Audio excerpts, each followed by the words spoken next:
Suresh IAS academy, வெற்றியின் முகவரி.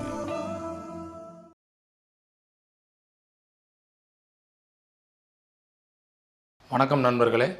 இன்று டிஎன்பிஎஸ்சி போட்டித் தேர்வில் உயிரியல் பாடப்பகுதியில் நாம் ஒவ்வொன்றாக பார்க்க இருக்கிறோம். முதலாவதாக இன்று பரிணாமம் என்ற தலைப்பு, அதாவது எவல்யூஷன் என்று ஆங்கிலத்தில் சொல்வார்கள். அந்த பரிணாமம் அது எவ்வாறு நடைபெற்றது, பரிணாமம் என்றால் என்ன, அதனுடைய கோட்பாடுகள் என்ன, அதனுக்கு சான்றுகள் ஏதேனும் இருக்கிறதா என்பதை பற்றி ஒவ்வொன்றாக நாம் இந்த வகுப்பில் பார்க்க இருக்கிறோம். முதலாவதாக பரிணாமம்.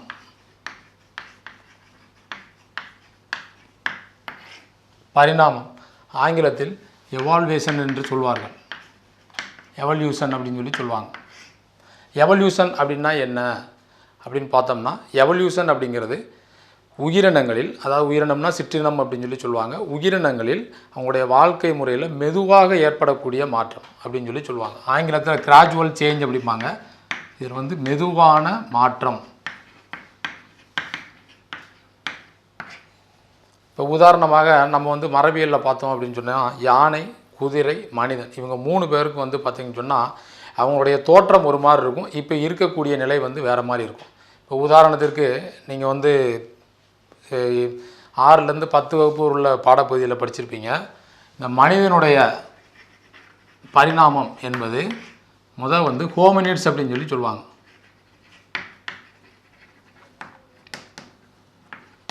இந்த ஹோமினிட்ஸ் அப்படிங்கிறவங்க குரங்குக்கு ஒப்பானவர்கள் அப்படின்னு சொல்லுவாங்க. கொரில்லா, சிம்பான்சி அந்த மாதிரி இருப்பாங்க.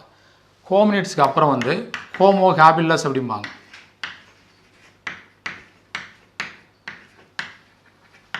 ஹோமோ ஹேபிலிஸ் அப்படிம்பாங்க. இவங்க அதுக்கு அடுத்த ஸ்டேஜ், மனித இனத்திற்கு ஒப்பானவர்கள். உங்களுக்கு குரங்கு தெரியும், 4 காலை வச்சு அப்படி நடக்கும் எல்லாமே. இவங்க கொஞ்சம் நிமிர்ந்த நடை கொண்டவர்கள், அதை விட கொஞ்சம் மேலே அப்படின்னு சொல்லி இருப்பாங்க. அப்புறம் 3வது ஹோமோ எரக்டஸ் அப்படின்னு சொல்லுவாங்க.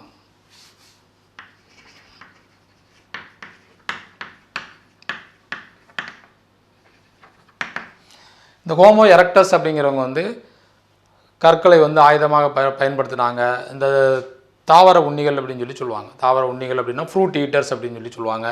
அந்த மாதிரி இருக்கிறவங்க ஹோமோ எரக்டஸ் அப்படிம்பாங்க. 4வது நியாண்டர்தல் மனிதர்கள் அப்படிம்பாங்க. நியாண்டர்தல் மனிதர்கள் அப்படிம்பாங்க. இந்த முதல் 3 பேர் அவங்களுக்கு ட்ரெஸ்ஸு கிடையாது, அவங்க இந்த புதைக்கிற பழக்கம் கிடையாது. இவங்களுக்கு மட்டும்தான் அது உண்டு. இந்த நியாண்டர்கள் மனிதர்கள் அப்படிங்கிறது தன்னை உடலை மறைத்து இறந்தவர்களை புதைத்து வாழ்ந்தவர்கள். இப்போ நாம் இருக்கக்கூடியது ஹோமோ சாப்பியன்ஸ் அப்படின்னு சொல்லுவாங்க.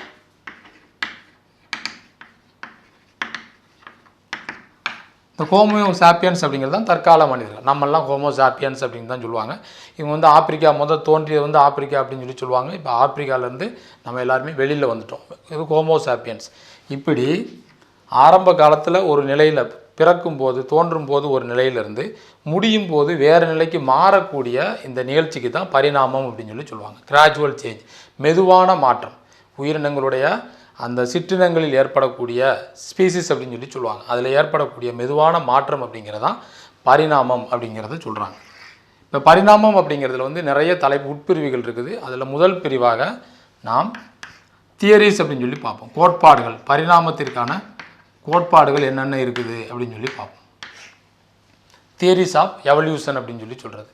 கோட்பாடுகள் அப்படின்னு பார்த்தீங்க அப்படின்னா, பரிணாமத்தினுடைய தந்தை அப்படின்னு கேட்பாங்க. யார் அப்படின்னு கேட்டிங்கன்னா, ஜீன் பாப்டிஸ்ட் லாமார்க் அப்படின்னு சொல்கிறவர் தான் பரிணாமத்தினுடைய தந்தை. ஜீன் பாப்டிஸ்ட் லாமார்க் அப்படிம்பாங்க. இவர் தான் பரிணாமத்தினுடைய தந்தை. ஏன் இவரோட பரிணாமத்தினுடைய தந்தை அப்படின்னு சொல்கிறாங்கன்னா, முதல்ல இந்த மெதுவான மாற்றங்கள் எப்படி நடந்துச்சு, எப்படி அந்த பண்புகள் மாறியது, எப்படி ஜீன்களுடைய அமைப்பு மாறியது அப்படிங்கிறத எக்ஸ்பிளைன் பண்ணவர் இவர் தான். இந்த ஜீன் பாப்டிஸ்ட் லாமார்க் ஒரு புக் எழுதியிருக்காரு. புக்கோட பேர் விலங்கியல் தத்துவம். இந்த கேள்வி அடிக்கடி கேட்பாங்க. விலங்கியல் தத்துவம் அப்படின்னு சொல்லுவாங்க. அதாவது சுவாலஜி அண்ட் ஃபிலாசபி அப்படின்னு பேர். ஃபிலாசபி அண்ட் சுவாலஜி அப்படின்னு கூட சொல்லலாம். விலங்கியல் தத்துவம் அப்படின்னு சொல்லுவாங்க. இதில் இவர் முக்கியமாக 4 தியரியை பயன்படுத்தியிருப்பாங்க. நீங்கள் லோயர் கிளாஸில் 4 தியரியும் இருக்கும். நீங்கள் ஹையர் கிளாஸ் அப்படின்னு வந்தீங்க அப்படின்னா 2 தியரியை மட்டும் மென்ஷன் பண்ணியிருப்பாங்க. இந்த 4 தியரி அப்படிங்கிறத நான் இப்போ உங்களுக்கு என்னென்ன அப்படிங்கிறத சொல்கிறேன் வரிசையாக. முதல் தியரி அப்படிங்கிறது வந்து இன்டர்னல் அர்ஜ் ஆஃப் ஆர்கானிசம் அப்படின்னு சொல்லுவாங்க. உள்ளுணர்வு, இன்டர்னல் அர்ஜ் அப்படிம்பாங்க, ஆஃப் ஆர்கானிசம் அப்படின்னா தமிழில் வந்து உள் உணர்வு அப்படின்னு சொல்லி பேர். ரெண்டாவது தியரி வந்து என்விரான்மெண்ட் அண்ட் நியூ நீட்ஸ் அப்படிம்பாங்க. என்விரான்மெண்ட் அண்ட் நியூ நீட்ஸ் அப்படின்னா சுற்றுப்புறமும் புதிய தேவைகளும் அப்படின்னு சொல்லி தமிழில். சுற்றுப்புறம் மற்றும் புதிய தேவைகள், இது ரெண்டாவது தியரி. மூணாவது தியரி வந்து எல்லா இதுலேயுமே இருக்கும், எல்லா பாடப்புத்தகத்துலேயும் யூஸ் அண்ட் டிஸ்யூஸ் தியரி அப்படின்னு சொல்லி சொல்லுவாங்க. யூஸ் அண்ட் டிஸ்யூஸ் தியரி, அதாவது பயன்படு பயன்படாத உறுப்புகள் அப்படின்னு சொல்லி இருக்குது. நான்காவது தியரி வந்து theory of inheritance of acquired characters அப்படின்னு சொல்லி சொல்லுவாங்க. பெற்ற பண்புகள் மரபு பண்பாதல். இன்ஹெரிட்டன்ஸ் ஆஃப் அக்வயர்டு கேரக்டர்ஸ் அப்படிம்பாங்க. அதாவது பெற்ற பண்புகள் மரபு பண்பாதல் அப்படின்னு சொல்லி பேர். பெற்ற பண்பு மரபு பண்பாதல். இந்த 4 தியரி தான் வந்து ஜீன் பாப்டிஸ்ட் லேமார்க்குடைய தியரி. விலங்கியல் தத்துவம் அப்படிங்கிற புக்கில் வந்து ஃபிலாசபி இன் சுவாலஜி அப்படிங்கிற புக்கில் இந்த 4 தியரி சொல்லியிருக்காரு. இன்டர்னல் அர்ஜ் ஆஃப் ஆர்கானிசம், உள்ளுணர்வு மூலம் அந்த உறுப்புகள் வந்து எப்படி மாறுதுன்னு சொல்லி, சுற்றுப்புறம் புதிய தேவைகள், பயன்பாடு மற்றும் பயன்படாத உறுப்புகள், அப்புறம் வந்து பெற்ற பண்பு மரபு பண்பாதல் அப்படின்னு சொல்லி. இன்டர்னல் அர்ஜ் ஆஃப் ஆர்கானிசம் அப்படின்னா எல்லா விலங்குகளுக்கும் ஒரு உள்ளுணர்வு இருக்கும். உள்ளுணர்வு அப்படின்னு சொன்னால் ஏதாவது ஒன்று அடையணும் அப்படின்னு சொல்லி. பறவைகள் பறந்ததே இது மூலமாக தான் அப்படின்னு சொல்லி சொல்கிறாங்க. ஒரு உள்ளுணர்வு, பறக்கணும் அப்படின்னு சொல்லி ஒரு எண்ணம். இதனால் புதிய தேவைகள் ஏற்படும். இதை நீங்கள் வந்து வரிசையாக பார்த்தோம் அப்படின்னு சொல்லி கேட்டிங்கன்னா நம்ம ஜிராஃபியே சொல்லலாம். ஜிராஃபி, ஒட்டகச்சிவிங்கி நீங்கள் பார்த்துருப்பீங்க. ஒட்டகச்சிவிங்கி வந்து ஆரம்ப காலத்தில் வந்து இப்போ நாய் இருக்குல்ல, அது மாதிரி தான் ரொம்ப சின்னதாக இருந்தது. அது படிப்படியாக மாற்றம் பெற்று அதனுடைய உடலில் வந்து அந்த மெதுவான மாற்றப்பட்டு இப்போ ஒட்டகச்சிவிங்கி நீங்கள் பார்த்துருப்பீங்க, முன்னங்கால் ரொம்ப நீண்டு இருக்கும், கழுத்து ரொம்ப நீளமாக இருக்கும். இது வந்து இப்படி தான் வந்துச்சு அப்படின்னாங்க. ஏன் இன்டர்னல் அர்ஜ் அப்படின்னா, இந்த ஒட்டகச்சிவிங்கிக்கு ஆரம்ப காலத்தில் ஹெர்பிவோர்ஸ்னால் தாவர உண்ணிகள், அதாவது தாவரத்தை மட்டும் சாப்பிட்டுட்டு இருந்துச்சு. ஒரு காலத்தில் வந்து இந்த புற்கள் வந்து இந்த ஃபாரஸ்ட் ஃபயர், காட்டு தீயினாலேயோ இல்லை பெரு வெள்ளத்தினாலேயோ அது இல்லாமல் போய் மரங்களை சாப்பிட்டு வாழணும் அப்படிங்கிற ஒரு உள்ளுணர்வு இருந்துச்சு. மரங்களில் உள்ள இலைகளை சாப்பிட்டு வாழணும். அப்புறம் வந்து அதுக்கு புதிய தேவைகள், மரங்களில் உள்ள இலைகளை சாப்பிட்னா கீழே உள்ள இலைகளை சாப்பிட இந்த முன்னங்காலையும் கழுத்தையும் நீட்டி அப்படியே வந்து சாப்பிட்டுச்சான். அதுதான் புதிய தேவை அப்படின்னு சொல்லி சொல்கிறாங்க சுற்றுப்புறத்தில். மூணாவது யூஸ் அண்ட் டிஸ்யூஸ் தியரி, ஒரு முக்கியமான தியரி. உலகில் வந்து பயன்படக்கூடிய உறுப்புகள் வந்து வளர்ச்சி பெறும், பயன்படாத உறுப்புகள் மறைந்து போகும் அப்படிங்கிற முக்கியமான ஒரு தியரியை சொன்னார். யூஸ் அண்ட் டிஸ்யூஸ் தியரி அப்படின்னு சொல்லி சொல்லுவாங்க.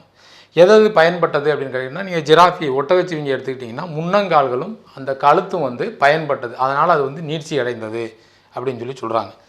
அது பயன்படாத உறுப்புகள் மறைந்து போகும் அப்படிங்கிறதுக்கு நிறைய உதாரணம் இருக்குது. இந்த நியூசிலாந்தினுடைய தேசிய பறவை நீங்கள் பார்த்துருப்பீங்க, கிவி. அந்த கிவி வந்து ஆக்சுவலாக பறக்கும், அதுக்கு பறவைகள் இருக்குது, பறக்கும். அது எல்லா நாட்டுடைய கடற்கரையில் போகும்போது அதை தாக்கக்கூடிய அந்த பிரிடேட்டர்ஸ்னு சொல்லக்கூடிய விலங்குகள் வந்து வரும்போது இது பறந்துடும். ஆனால் நியூசிலாந்து நாட்டில் போய் அங்கே போய் அந்த கடற்கரை ஓரங்களில் இறங்கும்போது அதை துரத்தக்கூடிய இல்லைனா அதை வேட்டையாடி திங்கக்கூடிய அந்த பிரிடேட்டர்ஸ் அப்படிங்கிறது அங்கே இல்லை. அதனால் அதுக்கு வந்து பறக்கணும் அப்படிங்கிற எண்ணமே வராமல் இருந்ததுனால அது ரெக்கை இருந்தும் அதால் பறக்க முடியல. அப்போ இது வந்து முக்கியமானது என்ன அப்படின்னு கேட்டிங்கன்னா, நம்ம உடம்புல எந்தெந்த உறுப்புகளை வந்து பயன்படுத்தாமல் இருக்கமோ அது வந்து நாளடைவில் மறைந்து போகும் அப்படிங்கிற ஒரு இதை வந்து சொன்னார். இந்த தியரியே அவருக்கு வந்து ரொம்ப அகைன்ஸ்டாக கூட வந்தது அப்படிங்கிறத நம்ம பின்னாடி பார்க்கலாம். நாலாவது இன்ஹெரிட்டன்ஸ் ஆஃப் அக்யூர்டு கேரக்டர்ஸ் அப்படின்றாங்க. பெற்ற பண்புகள் மரபு பண்பாதல் அப்படின்றாங்க. இப்போ ஒட்டகச்சிவிங்கி நீங்கள் பார்த்தீங்கன்னா ஆரம்பத்தில் சின்னதாக இருந்தது, இப்போ பெரியதாக இருக்குது. இந்த பெரியதாக வளர்ந்ததுக்கப்புறம் அது போடக்கூடிய அந்த குட்டிகள் சரிங்களா, அது வந்து எதை போன்று இருக்கும் அப்படின்னு கேட்டிங்கன்னா இது மாதிரி இருக்காது. முதல்ல ஆரம்பத்தில் இருந்தது மாதிரி இருக்காது. அந்த உயரமான ஒட்டகச்சிவிங்கி அதே மாதிரி தான் இருக்கும். அப்போ உங்களுடைய வாழ்க்கையில் இதில் வந்து உங்களுடைய பண்புகளில் ஏதாவது மாற்றம் இருந்துச்சு அப்படிங்கன்னா அது ஆட்டோமேட்டிக்காக அடுத்த தலைமுறைக்கு வந்து கடத்தப்படும் அப்படின்னு சொல்லி சொன்னாங்க. இந்த ஒரு தியரியில் வந்து இதை அகெயின்ஸ்ட் பண்ணி ஒரு சயின்டிஸ்ட் சொல்லியிருக்கிறாரு. அவர் பேர் வந்து ஆகஸ்ட் வீஸ்மன் அப்படின்னு சொல்லி ஒரு ஆள். ஆகஸ்ட் வீஸ்மன் அப்படின்னு சொல்லி ஜெம் பிளாசா கோட்பாடு அப்படின்னு சொல்லி சொல்லுவாங்க. ஜெம் பிளாசா கோட்பாடு. இவர் இந்த தியரியை வந்து ஸ்டடி பண்ணி பார்க்குறாரு. இந்த புக்கை வந்து ஸ்டடி பண்ணி பார்க்குறாரு. இந்த புக்கை ஸ்டடி பண்ணி பார்க்கும்போது இவருக்கு வந்து நிறைய இதில் வந்து கான்ட்ராவர்சி வருது. என்ன முக்கியமான கான்ட்ராவர்சி அப்படின்னு கேட்டிங்கன்னா, இந்த யூஸ் அண்ட் டிஸ்யூஸ் தியரியை எடுக்கிறார். பயன்படுத்தாத உறுப்புகள் மறைந்து போகும் அப்படிங்கிறதுக்கு அவர் வந்து எடுத்த ஒரு இது வந்து எலியை வந்து எடுத்தார். எலியினுடைய வாலை வந்து கட் பண்ணுறார். கட் பண்ணி அதுக்கு குட்டி போடும்ல, அப்படி வாழை கட் பண்ணுறார். அப்படியே தொடர்ச்சியாக 20 தலைமுறைக்கு அதை கட் பண்ணிகிட்டே போகிறாரு. அக்கார்டிங் டு லேமார்க் பயன்படாத உறுப்புகள் மறைந்து போகும் அப்படிங்கிறத நம்ம படிச்சிருக்கிறோம். பயன்படாத உறுப்புகள் மறைந்து போகும்னா 20 தலைமுறையாக வால் பயன்படலை, அது ஆட்டோமேட்டிக்காக வால் இல்லாமல் தான் எலி பிறக்கணும். ஆனால் வாளோட தான் பிறந்தது. அதனால் இவருடைய தியரி வந்து இந்த 3வது தியரி தவறு அப்படிங்கிறத இவர் வந்து நிரூபித்தார். இந்த கோட்பாடுக்கு வந்து ஜெம் பிளாசா கோட்பாடு அப்படின்னு சொல்லி பேர். ஆனால் மாறியதுக்கு உதாரணம் உண்டு. அதனால் இவர் என்ன சொல்கிறாரு, ஒரு முக்கியமான பாயிண்ட் சொல்கிறார். அதாவது உடல் செல், இனப்பெருக்க செல் அப்படின்னு சொல்லி 2 இதை சொல்கிறார். உடல் செல், இனச்செல் அப்படிமா. உடல் செல்கள்னால் நம்மளுடைய பாடி செல்ஸ் அப்படின்றது உடல் செல்கள். அப்புறம் இனப்பெருக்க செல்கள் அப்படின்னா ரீப்ரொடக்டிவ் செல்ஸ் அப்படின்னு சொல்லுவாங்க. விந்து, அண்டம். இல்லை, இந்த உடல் செல்களில் ஏதாவது மாற்றம் நடந்தால் அது அடுத்த தலைமுறைக்கு வந்து போகாது. ஆனால் இனச்செல்களில் விந்துலையோ அண்டம் அதில் ஏதாவது மாற்றம் நடந்தால் அது அடுத்த தலைமுறைக்கு கடத்தப்படும் அப்படிங்கிற முக்கியமான பாயிண்ட். இதுதான் ஜெம் பிளாசா கோட்பாடு அப்படின்னு சொல்லி சொல்லுவாங்க. இப்போ உதாரணத்துக்கு வந்து இப்போ வந்து எனக்கு வந்து கை இருக்குது. ஒரு கப்புள்ஸ், அவங்களுக்கு வந்து ஹஸ்பண்ட் அண்ட் ஒய்ஃபு, அவங்களுக்கு கை இருக்குது. ஒரு ஆக்சிடெண்ட்டில் கை இல்லாமல் போயிடுது. அவங்களுக்கு பிறக்கக்கூடிய குழந்தை எப்படி இருக்கும்? கையோடு பிறக்குமா, கை இல்லாமல் பிறக்குமா அப்படின்னு பார்த்தோம்னா கையோடு தான் பிறக்கும். அப்போ உடல் செல்களில் ஏதாவது மாற்றம் நடந்தால் அது அடுத்த தலைமுறைக்கு கடத்தப்படாது. வேறு இனப்பெருக்க செல்கள், இனச்செல்கள் அப்படின்னு சொல்லி சொல்லுவாங்க. ஜீன்கள்லையோ குரோமோசோம்கள்லையோ மாற்றம் நடந்தால் அது அடுத்த தலைமுறைக்கு கடத்தப்படும் அப்படிங்கிறத சொல்கிறாங்க. ஸோ இதுதான் இந்த ஜீன் பாப்டிஸ்ட் லேமார்க்குடைய விலங்கியல் தத்துவம் புக்கில் இருக்கக்கூடிய 4 தியரி. அதை அகெயின்ஸ்ட் பண்ண இந்த ஆகஸ்ட் வீஸ்மன் அப்படின்னு சொல்லி. இப்போ நம்ம 2வது தியரி பார்க்க போகிறோம். இயற்கை தேர்வு கோட்பாடு. 2வது கோட்பாடு. மொத்தமே 2 கோட்பாடு தான். முதல் கோட்பாடு அப்படிங்கிறது வந்து ஜீன் பாப்டிஸ்ட் லேமார்க்கினுடைய இந்த கோட்பாடு. 2வது கோட்பாடு அப்படிங்கிறது வந்து சார்லஸ் டார்வினுடைய இயற்கை தேர்வு கோட்பாடு.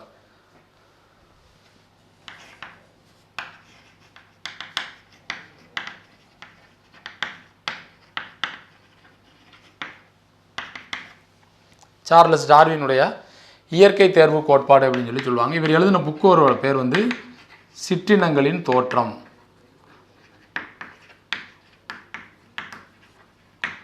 ஆங்கிலத்தில் ஆரிஜின் ஆஃப் ஸ்பீசிஸ் அப்படின்னு சொல்லி சொல்லுவாங்க. ஆரிஜின் ஆஃப் ஸ்பீசிஸ், சிற்றினங்களின் தோற்றம் அப்படின்னு சொல்லி சொல்லுவாங்க. இயற்கை தேர்வின் வழியாக சிற்றினங்களின் தோற்றம் அப்படின்னு சொல்லி இருக்கும். அதாவது நேச்சுரல் செலெக்ஷன் அப்படின்னு சொல்லி சொல்லுவாங்க. இயற்கை தேர்வு. அவரோட இதை ஃபேஸ் பண்ணி இவர் வந்து ஸ்டடி பண்ணார். ஆனால் அவருக்கு அகெயின்ஸ்டாக அப்படியே வந்து நிறைய இது வந்து இவருடைய தியரியை உலகம் ஃபுல்லாக ஏற்றுக்கொண்டார்கள். அவருடைய தியரியை வந்து ஏற்றுக்கிறல. காரணம் என்ன அப்படின்னு கேட்டிங்கன்னா, அந்த 3வது point use and disuse theory அப்படின்னு சொல்லி சொல்கிறது. இவர் வந்து என்ன பண்ணார், இங்கிலாந்தில் பிறந்தார் சார்லஸ் டார்வின். அவருடைய ப்ரொஃபஸர், அவர் படிக்கிற கல்லூரி காலத்தில் ஹென்ஸ்லோ அப்படின்னு சொல்லி ஒரு இங்கிலாந்தில் அவருடைய ப்ரொஃபஸர் வந்து இவரை வந்து பார்த்தீங்க அப்படின்னா அந்த HMS பீகிள் அப்படின்னு ஒரு கப்பல், HMS பீகிள் அப்படின்னு ஒரு கப்பலில் இந்த உயிரினங்களை வந்து ஆராய்ச்சி பண்ணுறதுக்கு வெளியில் போகிறாங்க. முக்கியமாக வந்து 2 இடத்துக்கு போகிறாரு. ஒன்று வந்து கலாபாகஸ் அப்படின்னு சொல்லி ஒரு தீவுக்கு வந்து போகிறாரு. வட அமெரிக்கா அப்படின்னு சொல்லி 2 இடத்துக்கு, கலாபாகஸ் தீவு, பசிபிக் ஐலாண்டு, சரிங்களா, 2 இடத்துக்கு போகிறார். கலாபாகஸ் அப்புறம் பசிபிக் தீவுகள். இந்த 2 இடத்துக்கு போய் நிறைய உயிரினங்களை வந்து ஸ்டடி பண்ணுறார். ஸ்டடி பண்ணி இந்த இடத்துலலாம் உயிரினங்கள் வந்து எப்படி உருவாயிருக்கும் அப்படின்னு சொல்லி கண்டுபிடிச்சி 5 வருஷமாக கப்பலில் வந்து சுற்றினார். பிறகு 20 இயர்ஸ் 20 வருஷமாக ஆராய்ச்சி பண்ணி இந்த புக்கை எழுதினார். சிற்றினங்களின் தோற்றம் அப்படின்னு சொல்லி ஒரு புக்கை வந்து எழுதினார். அந்த புக்கில் வந்து அவர் முக்கியமாக வந்து 5 கோட்பாடுகளை வந்து சொன்னார். முதல் கோட்பாடு மிதமிஞ்சிய இனப்பெருக்கம் அப்படின்னு சொல்லி சொல்லுவாங்க. ஓவர் ப்ரொடெக்ஷன், மித மிஞ்சிய இனப்பெருக்கம், ஓவர் ப்ரொடெக்ஷன் அப்படின்னு சொல்லி சொல்லுவாங்க. ரெண்டாவது தியரி வந்து வாழ்க்கை போராட்டம்,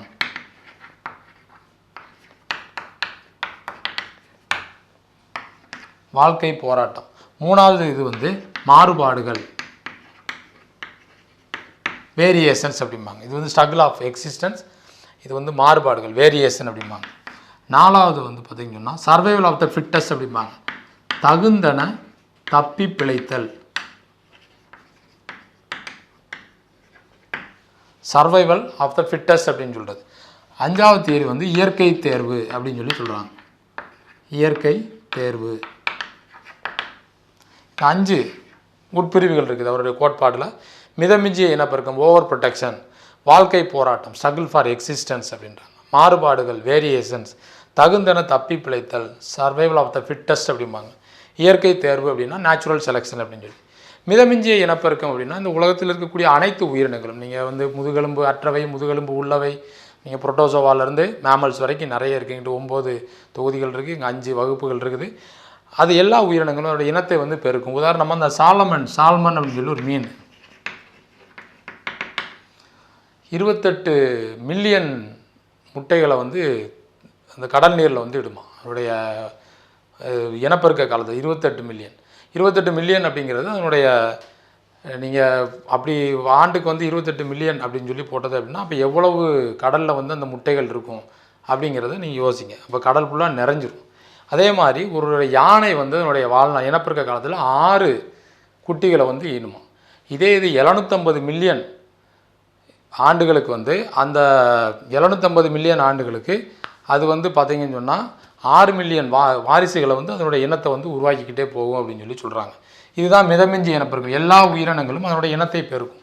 வாழ்க்கை போராட்டம் அப்படிங்கன்னா எல்லா உயிரினங்களும் இனத்தை பெருக்குச்சு அப்படின்னா 3 முக்கியமான விஷயத்துக்கு போராட்டம் இருக்கும். 1 உணவு, 2வது இருப்பிடம், 3வது இனப்பெருக்கம், reproduction. Food, space and reproduction அப்படின்னு சொல்லி சொன்னாங்க. இந்த 3க்கு வந்து உயிரினங்களுக்கு இடையே வந்து நிறைய போராட்டம் இருக்கும். இந்த போராட்டம் அப்படிங்கிறத டார்வின் வந்து 3 வகையாக பிரிக்கிறாரு. 1 சிற்றினங்களுக்கு இடையே அப்படின்னு சொல்லி சொல்லுவாங்க. சிற்றினத்துக்கு உள்ளேயே போராட்டம், இன்ட்ரா ஸ்பெசிஃபிக் அப்படின்னு சொல்லி சொல்லுவாங்க. சிற்றினத்துக்கு உள்ளேயே இருக்கக்கூடிய போராட்டம்.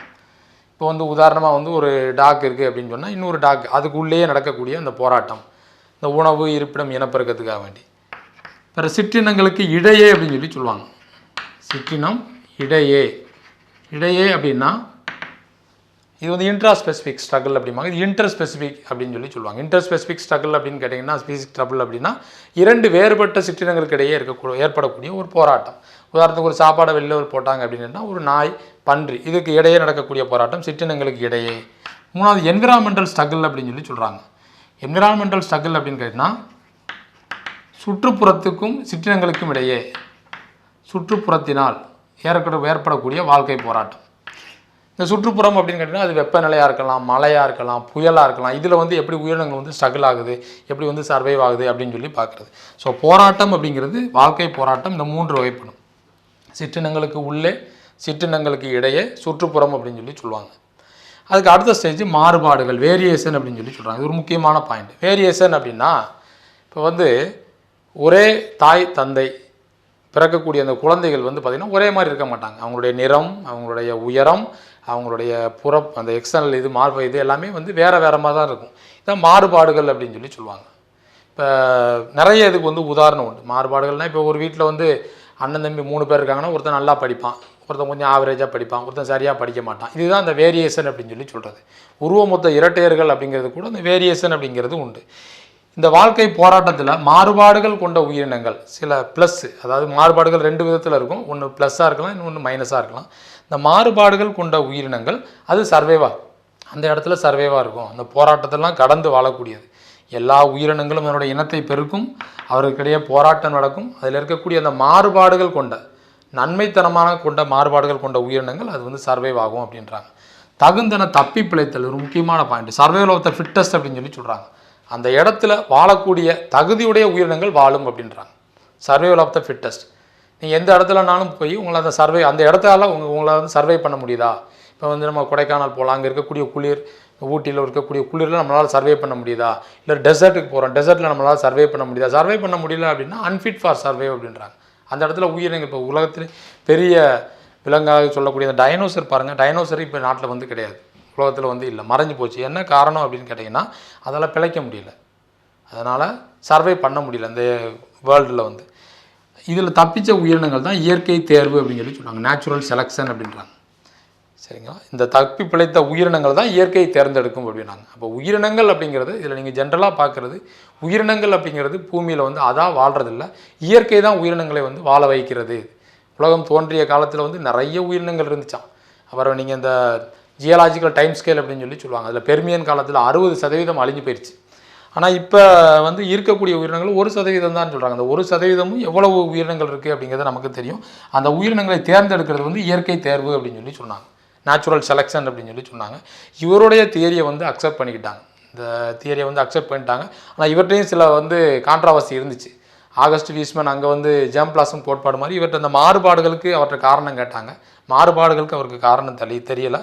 இந்த தகுந்தன தப்பி பிழைத்த அந்த மாறுபாட்டுக்குரிய அந்த ஜீன் வந்து எப்படி வந்து உருவாகுது அப்படின்னு சொல்லி கேட்டாங்க, அது அவருக்கு தெரியலை.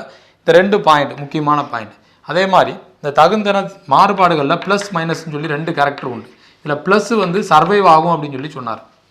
நன்மை தரக்கூடிய மாறுபாடுகள் அடுத்தடுத்த தலைமுறைக்கு கடத்தப்படும் அப்படின்னு சொல்லி சொன்னாங்க. அதில் 2 எக்ஸாம்பிளில் அவரை வந்து கேட்டாங்க, அவருக்கு பதில் தெரியல. ஒன்று வந்து பார்த்தீங்க அப்படின்னு கேட்டிங்கன்னா இந்த ஐரிஸ் மான்கள் அப்படின்னு சொல்லி சொல்லுவாங்க, நீண்ட கொம்புகளுடைய ஐரிஸ் மான்கள். அது மற்ற மான்களை விட மிகப்பெரிய கொம்புகளை உடையதாக இருக்கும். அந்த கொம்புகள்னாலே அது வந்து அழிஞ்சு போச்சு அப்படின்னு சொல்லி சொல்லுவாங்க, ஐரிஸ் மான்கள். அதே மாதிரி இந்த மம்மூத்து யானைகள் அப்படின்னு சொல்லி சைபீரியாவில் இருந்துச்சு மம்மூத்து யானைகள்னு சொல்லி, அதோடைய தந்தம் வந்து மிக நீண்டது. அந்த தந்தம் மிக நீண்ட ஒரு காரணத்தினாலேயே அதுவும் இறந்து போச்சு அப்படின்னு சொல்லி சொல்லுவாங்க. ஸோ அந்த மாறுபாடுகள் அப்படிங்கிறது ஓவர் ஸ்பெஷலைசேஷன் அப்படிம்பாங்க. மிகதமிஞ்சி அந்த இது வந்து பார்த்திங்கன்னா ஒரு உயிரினத்துக்கு இருக்கக்கூடிய அதிகப்படியான நன்மைகள் அப்படிங்கிறது மறைஞ்சு போச்சு. இதுக்கெல்லாம் வந்து அவருடைய ட்ராபேக் அப்படின்னு சொல்லி சொல்லுவாங்க. உயிரின கோட்பாடுகளை வந்து இதுக்கு முன்னாடி வந்து நான் சொன்னேன், அதாவது டார்வின் கோட்பாடு, லேமார்க் கோட்பாடு அப்படிங்கிறத சொன்னேன். இப்போ உயிரினங்களின் தோற்றங்களினுடைய கோட்பாடுகள் எப்படி வந்து உயிரினங்கள் வந்து உருவாச்சு அப்படின்னு சொல்லி நம்ம அறிவியல் பூர்வமாக இல்லை அறிவியலுக்கு அப்பாற்பட்டு சில கோட்பாடுகளை வந்து வரிசையாக சொல்லியிருக்காங்க. நம்ம வந்து 1 by 1 பார்க்கலாம். முதல் வந்து உயிரினங்களின் தோற்ற கோட்பாடுகள். உயிரினங்களின் தோற்ற கோட்பாடு. உயிரினங்களின் தோற்றம். உயிரினங்கள் வந்து உலகத்தில் வந்து எப்படி வந்து உருவாயிருக்கும் அப்படின்னு சொல்லி நிறைய தியரி வந்து இருக்குது. அறிவியல் பூர்வமாகவும் இருக்குது, அறிவியல் பூர்வமாக இல்லாமல் 2 இதுலேயுமே இருக்குது.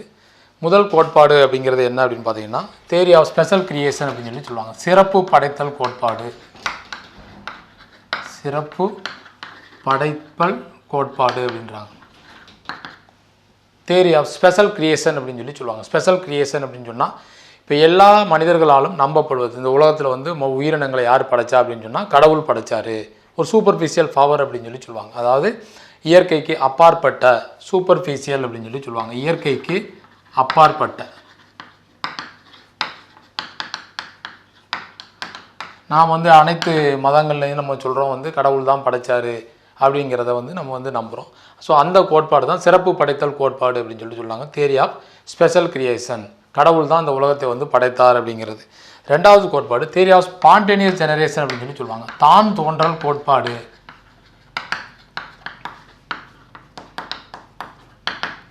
தான் தோன்றல் கோட்பாடு அப்படின்னு சொல்லி சொல்லுவாங்க. இதை வந்து சொன்னது வந்து யார் அப்படிங்கன்னா தாமஸ் ஹக்ஸ்லே.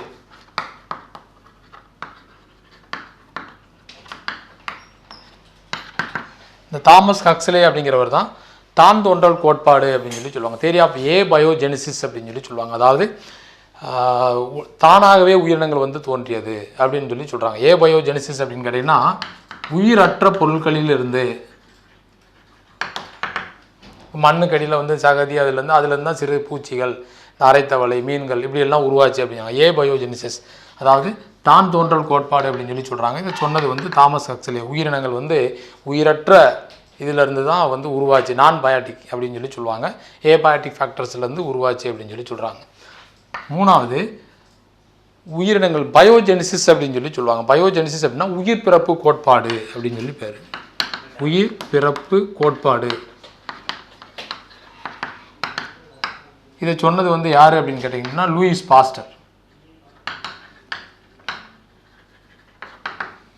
லூயிஸ் பாஸ்டர் வந்து இந்த ஈஸ்ட் வந்து எப்படி உருவாச்சு அப்படிங்கிறத எக்ஸ்பிளைன் பண்ணார். 2 குடுவை எடுத்தார். அதுக்குள்ளே வந்து பார்த்தீங்கன்னா இந்த மீட் கறிகளை வந்து போட்டார். ஒரு இதை மூடி வச்சுருந்தார், ஒரு இதை மூடி வைக்கலை. இந்த மூடி வச்சதில் உயிரினங்கள் உருவால, மூடி வைக்காததுலேருந்து இந்த உயிரினங்கள் உருவாச்சு. உயிர் பிறப்பு கோட்பாடு ஈஸ்ட்டை வந்து எக்ஸாம்பிள் கொடுத்தாரு. ஏற்கனவே நான் பயாட்டிக் ஃபேக்டர்லேருந்து உருவாது பயோஜெனிசிஸ் தாமஸ் ஹக்ஸ்லே சொன்னார். உயிர் பிறப்பு கோட்பாடு அப்படிங்கிறது உயிர் உள்ள இதிலேருந்து வந்து உருவாச்சு அப்படின்னு சொல்லி சொல்கிறாரு. வந்து ஈஸ்ட் அப்படிங்கிறத உதாரணமாக சொல்கிறாரு. 4வது வந்து பார்த்தீங்கன்னு சொன்னால் பிக் பேங் தியரி அப்படின்னு சொல்லி சொல்லுவாங்க. பெருவெடிப்பு கோட்பாடு. பிக் பேங் தியரி, பெருவெடிப்பு கோட்பாடு அப்படின்னு சொல்லி சொல்கிறாங்க. அதாவது உலகத்தில் வந்து இந்த வளிமண்டலத்தில் ஆரம்ப காலத்தில் உலகம் தோன்றியது வந்து நீங்கள் வந்து 4.5 மில்லியன் ஆண்டுகளுக்கு முன்பு அப்படின்னு சொல்லி சொல்கிறாங்க. உலகம் தோன்றியது வந்து 4.5 மில்லியன் ஆண்டுகளுக்கு முன்பு. பூமி தோன்றியதுலேருந்து 500 மில்லியன் ஆண்டுகளுக்கு உயிரினங்களே கிடையாது அப்படின்னு சொல்லி சொல்கிறாங்க. உயிரினங்களே இல்லை. அது வந்து எப்படின்னு பார்த்தீங்கன்னா அதிக வெப்பத்தால் வந்து இருந்துச்சு. அப்புறம் வந்து அந்த மேடான பகுதி வந்து பார்த்திங்கன்னா ரொம்ப இறுக்கமாகி குளிர்ந்து அதுலேருந்து பார்த்திங்கன்னு சொன்னால் நீராவி மேலே போய் மழையாக பெய்ந்து தண்ணி வந்து இருந்துச்சு. அப்படி வந்து அப்படி தான் உயிரினங்கள் உருவாச்சு அப்படின்னு சொல்லி சொல்கிறாங்க. 4.5 மில்லியன் ஆண்டுகளுக்கு முன்பு உருவாக்கப்பட்ட பூமி 500 மில்லியன் ஆண்டுகளாக ரொம்ப காலத்துக்கு வந்து உயிரினங்கள் இல்லை. அதுக்கப்புறம் தான் உயிரினம் வந்தது அப்படின்னா பெருவெடிப்பு கோட்பாடு அப்படின்றாங்க. பிக் பேங் தியரி, பெருவெடிப்பு கோட்பாடு அப்படின்றாங்க. ஆரம்ப காலத்தில் வளிமண்டலம் கிடையாது. அதாவது nitrogen, oxygen, carbon di oxide இதெல்லாம் வந்து கிடையாது. அதாவது வந்து அமோனியா, மீத்தேன் அந்த மாதிரி தான் இருந்துச்சு. இந்த ammonia, methane, hydrogen, water vapour அப்படின்னு சொல்லி இருந்துச்சு. இது வந்து அதிக வெப்பத்தால் வந்து பார்த்திங்கன்னா சூரியன்லேருந்து வரக்கூடிய அந்த புற ஊதா கதிர்கள் நீர் மேலே பட்டு நீர் வந்து 2ஆக பிளந்து ஹைட்ரஜனாகவும் ஆக்சிஜனாகவும் பிளந்தது. அப்புறம் அந்த அமோனியா, மீத்தேன் வந்து ஆக்சிஜன் கூட வினை புரிந்து இந்த கார்பன் டை ஆக்சைடு, நைட்ரஜன் மற்ற வாயுக்கள் எல்லாமே உருவாகின. பிறகு குளிர்ந்து வந்து தண்ணி உருவாச்சு. அதிலிருந்து உயிரினங்கள் உருவாயிருக்கும் அப்படின்னு சொல்லி இந்த பெருவெடிப்பு கோட்பாடு அப்படின்னு சொல்லி 2வது சொல்கிறாங்க. அடுத்தது பார்த்திங்கன்னா உயிர் வழி தோற்ற கோட்பாடு. 5வது உயிர் வழி தோற்ற கோட்பாடு.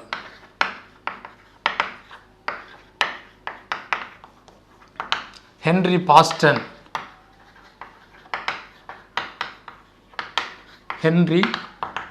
அப்படிங்கிறவர் சொன்னார். உயிர் வழி தோற்ற கோட்பாடு அப்படின்னா ஏற்கனவே பூமியில் உயிரினங்கள் இருந்திருக்கும், அதில் இருந்து தான் அடுத்தடுத்து உருவாயிருக்கும் அப்படின்னு சொல்லி சொன்னார். இது வந்து உயிர் வழி தோற்ற கோட்பாடு அப்படின்னு சொல்லி சொல்கிறாங்க.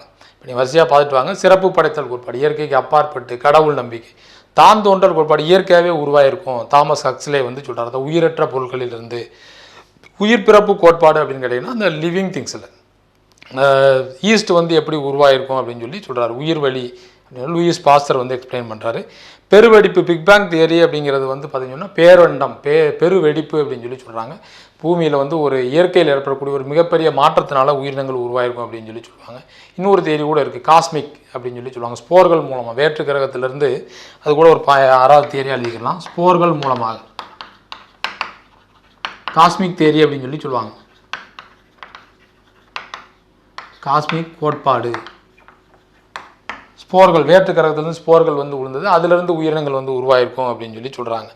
7வது வந்து பார்த்தீங்க அப்படின்னு கேட்டிங்கன்னா வேதி பரிணாம கோட்பாடு. இது ஒரு முக்கியமான பாயிண்ட். வேதி பரிணாம கோட்பாடு. வேதி பரிணாம கோட்பாடு அப்படிங்கிறத இதை ஃபேஸ் பண்ணி தான் இந்த வந்து உயிரினங்கள் வந்து உருவானது அப்படின்னு சொல்லி நம்ம வந்து சயின்டிஃபிக்கலாக வந்து ப்ரூவ் பண்ணுறாங்க. ஒப்பாரின் அப்படின்னு சொல்லி ஒரு ஆள், ஹால்டன், 2 பேர். இவர் வந்து 1924, இவர் 1929. இந்த ஒப்பாரின், ஹால்டன் அப்படிங்கிற 2 பேர் சரிங்களா, இவங்க தான் வந்து உயிரினங்கள் எப்படி உருவானது அப்படிங்கிறத எக்ஸ்பெரிமெண்டலாக ப்ரூவ் பண்ணாங்க. இவங்கெல்லாம் வந்து எல்லாமே வந்து சொன்னது தான். இது எக்ஸ்பெரிமெண்டலாக ப்ரூவ் பண்ணது இந்த வேதி பரிணாம கோட்பாட்டில் தான் ப்ரூவ் பண்ணாங்க. ஒப்பாரின், ஹால்டன் 1924, 29. இந்த ஒப்பாரின் வந்து என்ன சொல்லியிருப்பாரு அப்படிங்கன்னா கோசர் வெயிட்ஸ் அப்படின்னு சொல்லி சொல்லுவாங்க. கோசர் வேட்டுகள் உருவாகியது அப்படின்னு சொல்லி சொல்கிறார். கோசர் வேட்ஸ் அப்படின்னு கேட்டிங்கன்னா நீங்கள் வந்து நம்ம உயிரினத்தினுடைய அடிப்படை அழகு செல் அப்படிம்பாங்க. செல்லுக்குள்ளே வந்து சைட்டோபிளாசம் இருக்குது, சைட்டோபிளாசத்துக்குள்ளே வந்து நியூக்ளியஸ் இருக்குது, நியூக்ளியஸுக்கு உள்ளே வந்து பார்த்தீங்க அப்படின்னு கேட்டிங்கன்னா அந்த டிஎன்ஏ இருக்குது, குரோமோசோம்கள் இருக்குது, குரோமோசோமுக்குள்ளே டிஎன்ஏ, டிஎன்ஏக்குள்ளேயே ஜீன்கள் இருக்குது. இந்த ஜீன்கள் அப்படிங்கிறது வந்து அந்த கோசர்வேட்ஸ் அப்படின்னு சொல்லுவாங்க. அந்த வளிமண்டலத்தில் இருக்கக்கூடிய அந்த வாயுக்கள் எல்லாம் இந்த ஒன்றோட ஒன்று வினை புரிந்து தண்ணியில் குளிர்ந்து அதுக்கப்புறம் உருவாகக்கூடிய இந்த கோசர்வேட் அப்படிங்கிறது வந்து அது ஒரு நியூக்ளிக் அமிலம் போன்றது. அந்த கோசர்வேட்டுகள் அப்படிங்கிறது உருவாகி அதிலிருந்து தான் படிப்படியாக செல்லு உருவாயிருக்கும், செல்லுலேருந்து தான் விலங்குகள் உருவாயிருக்கும் அப்படின்னு சொல்கிறாரு. ஹேல்டன் அப்படிங்கிறவர் என்ன சொல்கிறாருன்னா ப்ரீ பயாட்டிக் சூப் அப்படின்னு சொல்கிறாங்க. ப்ரீ பயாட்டிக் சூப், உயிரி முன்னோடி சாறுன்னு சொல்லுவாங்க. உயிரி முன்னோடி சாறு அப்படின்றாங்க. இதுவும் கிட்டத்தட்ட அதே மாதிரி தான், கோசர்வேட்ஸ் மாதிரி தான். உயிர் முன்னோடி ப்ரீ பயாட்டிக் சூப் அப்படின்றாங்க. சூப் அப்படிங்கிறது வந்து நீங்கள் நியூக்ளிக் அமிலமோ இல்லை வந்து நியூக்ளிக் அமிலம் இல்லைன்னு சொன்னால் குரோமோசோம் அதுக்குள்ளே இருக்கக்கூடிய அந்த இதை வந்து சொன்னால் நியூக்ளிக் அமிலங்களுடைய வகைகள் அந்த மாதிரி இருக்கக்கூடியது. இது வந்து பார்த்தீங்கன்னு சொன்னால் அந்த வளிமண்டலத்தில் மாற்றங்கள் ஏற்பட்டு அதே பாயிண்ட் தான். இந்த கோசர்வேட் உயிர் முன்னோடி சாறு ரெண்டுக்கும் வந்து பார்த்தீங்கன்னா பெரிய வேறுபாடுகள் இல்லை. கோசர்வேட் அப்படின்னா செல்கள் அமைப்பு, செல்களுக்கு முன்னோடி அமைப்பு. உயிர் முன்னோடி சாறு அப்படிங்கிறது அதுக்குள்ளே இருக்கக்கூடிய அந்த அமிலங்கள் நியூக்ளிக் ஆசிட்ஸ் அப்படிங்கிறத நீங்கள் வந்து உதாரணத்துக்கு வந்து வச்சுக்கிடலாம். ஸோ அந்த ஒப்பாரின் அப்படிங்கிறவர் கோசர்வேட் சொன்னார். ஹேல்டன் அப்படிங்கிறவர் உயிரி முன்னோடி சாறு. இதிலிருந்து தான் அடுத்தடுத்த படிநிலைகளில் உயிரினங்கள் உருவாயிருக்கும் அப்படின்றாங்க. இதை மெய்ப்பிக்கிற மாதிரி 1953 யூரே அண்டு மில்லர் அப்படின்னு சொல்லி 2 சயின்டிஸ்ட், யூரே அண்டு மில்லர் 1953 இதை எக்ஸ்பெரிமெண்டலாக ப்ரூவ் பண்ணாங்க. உலகத்தில் வந்து உயிரினங்கள் வந்து இப்படி தான் உருவாயிருக்கும் அப்படின்னு சொல்லி இதை வந்து இப்போ வரைக்கும் அக்செப்ட் பண்ணுறாங்க, இந்த யூரே அண்ட் மில்லர் எக்ஸ்பெரிமெண்ட்டை. ஏன்னா இவங்க தான் முதலாக உயிரினங்கள் இந்த வகையில் தான் உருவாச்சு அப்படின்னு சொல்லி சொன்னாங்க. 1953 யூரே அண்டு மில்லர் சோதனை அப்படின்னு சொல்லி சொல்லுவாங்க, எக்ஸ்பெரிமெண்ட். இது வந்து நான் வந்து உங்களுக்கு எப்படி அப்படிங்கிறத சொல்கிறேன், எப்படி உயிரினங்கள் உருவாயிருக்கும் அப்படின்னு சொல்லி. அப்புறம் ஒரு குடுவையில் வந்து தண்ணி எடுத்துக்கிட்டாங்க, சரிங்களா. இந்த தண்ணியை வந்து பார்த்தீங்கன்னு சொன்னால் சூடு பண்ணாங்க. இது ஒரு எக்ஸ்பெரிமெண்ட் செட்டப், சரிங்களா.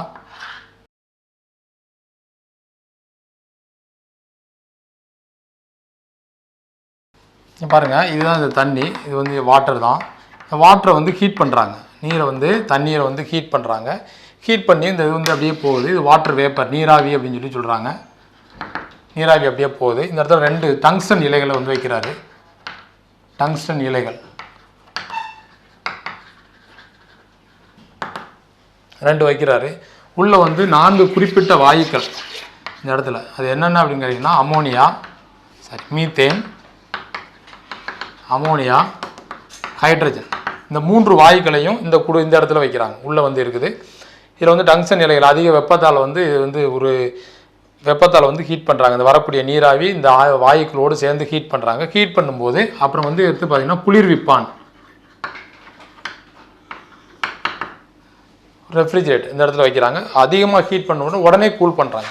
கூல் பண்ண உடனே இந்த இடத்துல வந்து பார்த்திங்கன்னா இந்த இது வரக்கூடியது, அந்த வரக்கூடிய இதில் வந்து பார்த்திங்கன்னா நியூக்ளிக் அமிலங்களுடைய வகைகள், நியூக்ளிக் அமில வகைகள்னு சொல்லக்கூடிய கிளைசின், அஸ்பார்டிக் அமிலம். அமிலம் நியூக்ளிக் அமிலங்களுடைய உங்களுக்கு வகையை தெரியும். அதில் இருக்கக்கூடிய இந்த கிளைசின் அப்படிங்கிற ஒரு முக்கியமான இது வந்து இந்த இடத்துல உருவாச்சு அப்படின்னு சொல்கிறாங்க. கிளைசின் அப்படிங்கிறது நியூக்ளிக் அமிலத்தில் இருக்கக்கூடிய ஒரு நிறைய நியூக்ளிக் அமிலோட வகைகளோட ஒரு இது. அஸ்பார்டிக் அமிலமும் அதே மாதிரி தான். ஸோ இது வந்து செல்லுக்குள்ளே நியூக்ளியஸுக்கு உள்ளே இருக்குது. இதுலேருந்து தான் நியூக்ளியஸ் உருவாயிருக்கும், நியூக்ளியஸ்லேருந்து செல்கள் உருவாயிருக்கும் அப்படிங்கிறத எக்ஸ்பெரிமெண்டலாக ப்ரூவ் பண்ணவங்க தான் இந்த யூரே அண்ட் மில்லர் 1953. இதில் நீங்கள் எக்ஸாம் பாயிண்ட் ஆஃப் வியூவில் தெரிய வேண்டியது என்னென்ன வாயுக்களை பயன்படுத்துனாங்கன்னு கேட்பாங்க.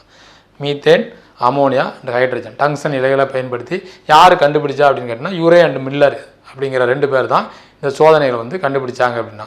இதுதான் உயிரினங்களின் தோற்றம். நீங்கள் வரிசையாக பார்த்தீங்கன்னா இதில் முக்கியமான பாயிண்ட்டே இதுதான்.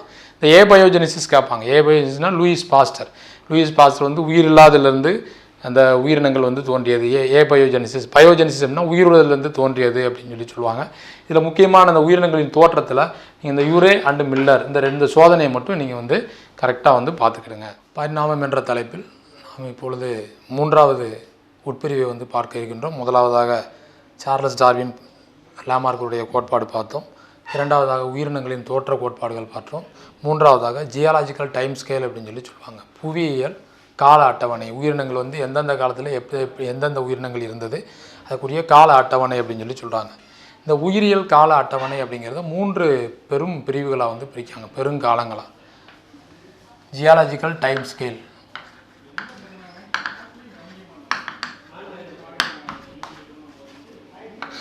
புவியியல் கால அட்டவணை,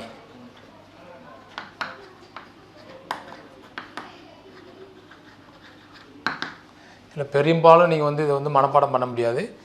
அதில் முக்கியமான பாயிண்ட்ஸ் அப்படிங்கிறது என்ன அப்படிங்கிறத மட்டும் சொல்கிறேன். இதை 3 பெரும் பிரிவுகளாக பிரிக்கிறாங்க. அது கீழேருந்து எழுதியிருக்கிறேன் 1, 2, 3 அப்படின்னு சொல்லி. ஏன்னா அந்த ஆண்டுகள் வந்து வரணும், அதுக்காக வேண்டி 3 பெருங்காலங்கள் என்னென்ன அப்படின்னு கேட்டிங்கன்னா, முதல் வந்து பேலியோசோயிக் அப்படின்றாங்க. சோயிக் அப்படிங்கிறது ஈராஸ் அப்படின்னு சொல்லி சொல்லுவாங்க, நூற்றாண்டு அப்படின்றது. பேலியோசோயிக் அப்படிங்கிறது என்ன சொல்லுவாங்கன்னா, பழமை உயிரிகளின் தொட்டில் அப்படிம்பாங்க. பழமை உயிரிகளின் தொட்டில், அதாவது ஆதி காலத்தில் பூமி தோன்றிய போது இருந்த நிறைய உயிரினங்களை வந்து இந்த பேலியோசோயிக் ஈரா இதில் தான் வந்து வச்சுருப்பாங்க. ரெண்டாவது நீங்கள் பார்த்தீங்க அப்படின்னு கேட்டிங்கன்னா, மீசோசோயிக் ஈரா அப்படின்னு சொல்லி சொல்கிறாங்க. மீசோசோயிக் அப்படின்பாங்க. அது இடைப்பட்ட காலம் அப்படின்னு சொல்லி சொல்லுவாங்க. இதுதான் ஊர்வன இனங்கள் அதிகமாக இருந்தது. உதாரணமாக டைனோசர் அதிகமாக இருந்தது இந்த காலம் தான். ஊர்வன இனங்களின் பொற்காலம்னு சொல்லுவாங்க. அதே ஒரு ஒன்மா இருக்குது, இடைப்பட்ட காலம்னு பேர். ஊர்வன இனங்களின் பொற்காலம் அப்படிம்பாங்க.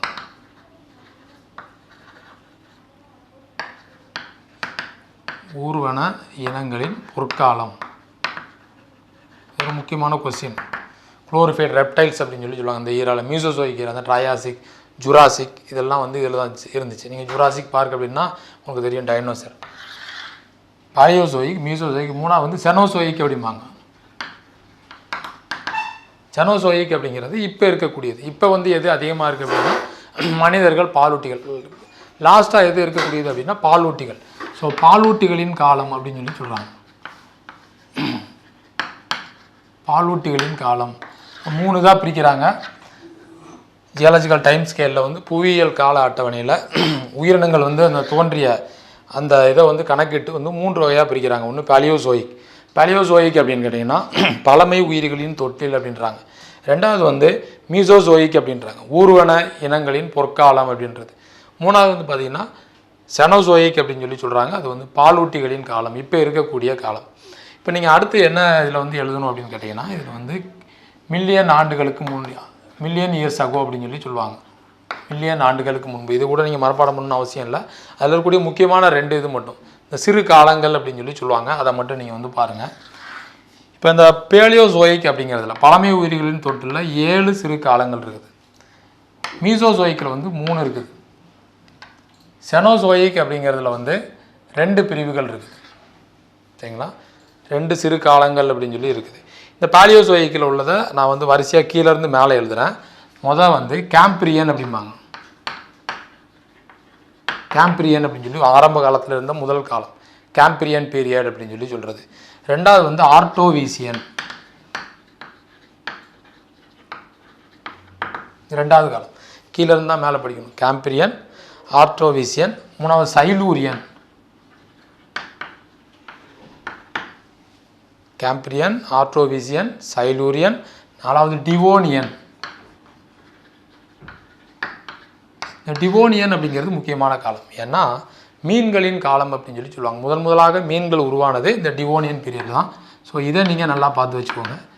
மீன்களின் காலம் என அழைக்கப்படக்கூடியது, மீன்கள் அதிகமாக இருந்தது டிவோனியன் பீரியட் தான். இப்போ மீன்களுக்கு முன்னாடி என்ன இருந்திருக்கும் அப்படின்னு பார்த்தீங்கன்னா, நீங்கள் வகைப்பாட்டில் பார்த்தீங்கன்னு சொன்னால் முதுகு நான் அற்றவைகள்னு சொல்லுவாங்க. இன்வெர்டிபிரேட்ஸ். இன்வெர்டிபிரேட் அப்படின்னா என்னென்னது? புரோட்டோசோவா, அந்த துளையுடலிகள், குழியுடலிகள், தட்டை புழுக்கள், உருளை புழுக்கள், வலைதசை புழுக்கள், கணுக்காலிகள், மெல்லுடலிகள், முத்தோலிகள். இது எல்லாமே முதுகு நான் அற்றவைகள். ஸோ அந்த முதுகு நான் அற்றவைகள் அதிகமாக இருந்தது இந்த 3 காலத்தில், கேம்பிரியன், ஆர்டோவிசியன், சைலூரியன். டிவோனியன் காலத்தில் மீன்கள் வந்துச்சு. மீன்களுக்கு மேலே அப்படின்னா மீன்கள்லேருந்து முதுகெலும்பு உள்ளவைகள். இதுக்கு மேலே எல்லாமே அப்படி தான். மீன்கள், இருவாழ்விகள்னு சொல்லக்கூடிய தவளை, அப்புறம் வந்து ஊர்வன, பறவைகள், பாலூட்டிகள் அப்படின்னு சொல்லி மேலே போயிட்டே இருக்கும். டிவோனியனுக்கு அப்புறம் மிசிசிபியன். மிசிசிபியனுக்கு அடுத்தது வந்து பென்சில்வேனியன். இந்த மிசிசிபியன், பென்சில்வேனியன் ரெண்டும் சேர்த்து பார்த்தீங்கன்னா கார்போபோரஸ் அப்படின்னு சொல்லி சொல்லுவாங்க. கார்போனிபெரஸ் அப்படின்னு சொல்லி சொல்லுவாங்க. Pennsylvanian, Mississippi. கார்போனிக் போரஸ் அப்படின்னு கேட்டிங்கன்னா அதனுடைய உடலில் இருக்க வந்து இந்த கார்பன் அப்படிங்கிற தனிமம் வந்து அதிகமாக இருக்கும். கார்போனிக் போரஸ் அப்படின்னு சொல்லுவாங்க. Mississippian, Pennsylvanian. கடைசியில் வந்து பெர்மியன். பெர்மியன் அப்படிங்கிறது இந்த பாலியோசோயிக் ஈராவில் வந்து கடைசி சிறுகாலம். முதல்ல வந்து கேம்பிரியன், கடைசியாக வந்து பெர்மியன். இந்த பெர்மியன் காலத்தில் தான் 60% உயிரினங்கள் வந்து அழிஞ்சு போச்சு அப்படின்னு சொல்லுவாங்க பெர்மியன் பீரியடில். ஸோ நீங்கள் பாலியோசோயிக் ஈரால பழமை உயிர்களின் தொட்டில், பழமை உயிர்கள்னால் முதுகெலும்பு அற்றவைகள், முதுகெலும்பு உள்ளவைகளில் முதல் 2. இதில் வந்து பார்த்திங்கன்னா இருவாழ்விகள் இருக்கும், அவ்வளோதான். இது வந்து ஊர்வனம் வந்து ஆரம்பிச்சிருக்கும். So Cambrian, Ordovician, Silurian, Devonian, Mississippian, Pennsylvanian, Permian, இந்த 7 சிறு காலங்களும் இதற்குள்ள பாலியோசோயிக் ஈராக்குள்ளே இருக்குது. அப்புறம் ஊர்வன இனங்களின் பொற்காலம்னு சொல்லக்கூடிய மீசோசோயிக் ஈரா, இடைப்பட்ட காலங்கள். இடைப்பட்ட காரணங்களை வந்து நம்ம என்ன சொல்லியிருக்கோம், ஊர்வன அப்படின்னு சொல்லியிருக்கோம். ஊர்வன அப்படின்னு கேட்டிங்கன்னு சொன்னால் நீங்கள் டைனோசரை வந்து முக்கியமாக ஞாபகம் வச்சுக்கோங்க. ட்ரையாசிக், ஜுராசிக், கிரெட்டேசியஸ்ன்னு சொல்லி 3 இது இருக்குது. ட்ரையாசிஸ், ஜுராசிக், கிரெட்டேசியஸ் அப்படின்னு சொல்லி இந்த 3ஐயுமே நீங்கள் வந்து ஊர்வன இனத்துக்கு கொண்டு போயிடலாம். சரிங்க, பாருங்கள், மீன்கள் இதெல்லாம் இருவாழ்விகள் அப்படின்னு படிச்சுக்கோங்க. இதுக்கு மேலே உள்ள 3 ட்ரையாசிக், ஜுராசிக், கிரெட்டேசியஸ் 3மே ஊர்வன இனங்களின் பொற்காலம். இதில் தான் வந்து டைனோசர்லாம் இதில் தான் வந்துச்சு. சரிங்களா, இந்த 2த்துக்கு இடைப்பட்ட காலங்கள் இருக்குது. ஊர்வன இதில் வந்து முக்கியமான ஒரு பறவை உண்டு, எவல்யூஷனுக்கு ரொம்ப அடிப்படையான பறவை, ஆர்கியோப்டெரிக்ஸ் அப்படின்னு சொல்லுவாங்க. இந்த ஆர்கியோப்டெரிக்ஸ் அப்படிங்கிறது நம்ம சான்றுகளில் படிக்க போகிறோம். அது வந்து என்ன அப்படின்னு கேட்டிங்கன்னா ஊர்வன பறவை, 2க்கும் இடைப்பட்ட உயிரினம். சரிங்களா, உங்களுக்கு எவல்யூஷன் அப்படிங்கிறத முதலே சொல்லியிருக்கேன், மனிதனுடைய பரிணாமம் அப்படின்னு சொல்லியிருக்கிறேன். இப்போ உதாரணத்துக்கு சொல்கிறேன், புரோட்டோசோவா, ஒரு செல் உயிரினங்கள் சொல்லக்கூடிய புரோட்டோசோவாவிலேருந்து வந்தது தான் துளையுடலிகள், துளையுடலிகள்லேருந்து வந்தது தான் குழியுடலிகள், அப்படியே தான் அடுத்தடுத்து வந்துகிட்டே இருக்கும். சரிங்களா, நீங்கள் கடைசியாக பார்த்தீங்கன்னா பறவை, அதுலேருந்து பாலூட்டிகள், அப்படியே வரும். ஒரு உயிரினத்துலேருந்து தான் இன்னொரு உயிரினம் தோன்றியது அப்படிங்கிறத மெயினாக வந்து இதில் வந்து சொல்கிறாங்க. இப்போது ஊர்வன இனங்களின் பொற்காலம்னு சொல்லக்கூடிய அந்த ட்ரையாசிக், ஜுராசிக், கிரெட்டேசியஸ் அப்படிங்கிறத பார்த்துட்டோம். கடைசியாக செனோசோயிக் ஈரா அப்படிங்கிறது பாலூட்டிகளின் காலம் அப்படின்னு சொல்லுவாங்க. இந்த பாலூட்டிகளின் காலத்தை வந்து 2 தான் பிரிக்காங்க, டெர்சரி, குவாட்டர்னரி அப்படின்னு சொல்லுவாங்க. டெர்சரி, குவாட்டர்னரி அப்படிம்பாங்க. இந்த டெர்சரி அப்படிங்கிறதுல 5 காலங்கள் இருக்குது, குவாட்டர்னரி அப்படிங்கிறதுல 2 இருக்குது. டெர்சரியில் என்னென்ன 5 காலங்கள் அப்படின்னு பார்த்தீங்கன்னா பாலியோசின், பாலியோசின் எல்லாம் வந்து சீன் முடியும், அடுத்தது மட்டும் எல்லாம் பாலியோசின், இயோசின், ஆலிகோசின், மயோசின், பிளியோசின் அப்படின்னு சொல்லி வரும். பாலியோசின், இயோசின், ஆலிகோசின், மயோசின், பிளியோசின் அப்படின்னு சொல்லி இருக்கிறோம்.